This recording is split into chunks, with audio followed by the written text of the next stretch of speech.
या न्यूज बुलेटिनचे सहप्रायोजक आहेत गोकुळ. कोल्हापूर जिल्ह्यातील दिव्यांग आणि ज्येष्ठ नागरिकांसाठी मोठी सोय उपलब्ध झाली आहे. प्रधानमंत्री दिव्याशा केंद्राचं उद्घाटन पालकमंत्री प्रकाश आंबेडकर, खासदार शाहू महाराज छत्रपती आणि खासदार धैर्यशील माने यांच्या हस्ते कसबा वावडा येथील शासकीय इमारतीत पार पडलं. राज्यातील 6वं असं हे केंद्र कोल्हापूरमध्ये सुरू झाल्यानं हजारो दिव्यांगांना सहाय्यक साधने आणि सोयीसुविधा सहज मिळणार आहेत. केंद्र शासनाच्या सामाजिक न्याय आणि दिव्यांग सक्षमीकरण मंत्रालयाअंतर्गत प्रधानमंत्री दिव्याशा केंद्र आता कोल्हापूर जिल्ह्यात सुरू झालंय.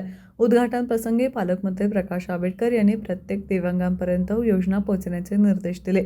त्यांनी गरोदर मातांच्या तपासण्या मोहीम स्वरूपात राबवून अपंगत्व टाळण्याचं आवाहन केलं. या केंद्राद्वारे दिव्यांगांना व्हीलचेअर्स, कृत्रिम अवयव, श्रवण यंत्रे, दृष्टीसाठी साधने, ती पहिया, बॅटरी सायकली, कमोड चेअर, वॉकिंग स्टिक आदी साहित्य दैनंदिन स्वरूपात मिळणार आहे. खासदार शाहू महाराज छत्रपती यांनी अपंगत्व होऊच नये यासाठी प्रयत्न करा असं आवाहन केलं. तर खासदार धैर्यशील माने यांनी दिव्यांगांसाठी बॅटरीवर चालणाऱ्या सायकल CSR निधीतून उपलब्ध करून देण्याची ग्वाही दिली. जिल्हाधिकारी अमोल येडगे, CEO S कार्तिकेयन, आरोग्य उपसंचालक डॉ. दिलीप माने यांच्यासह मान्यवर उपस्थित होते.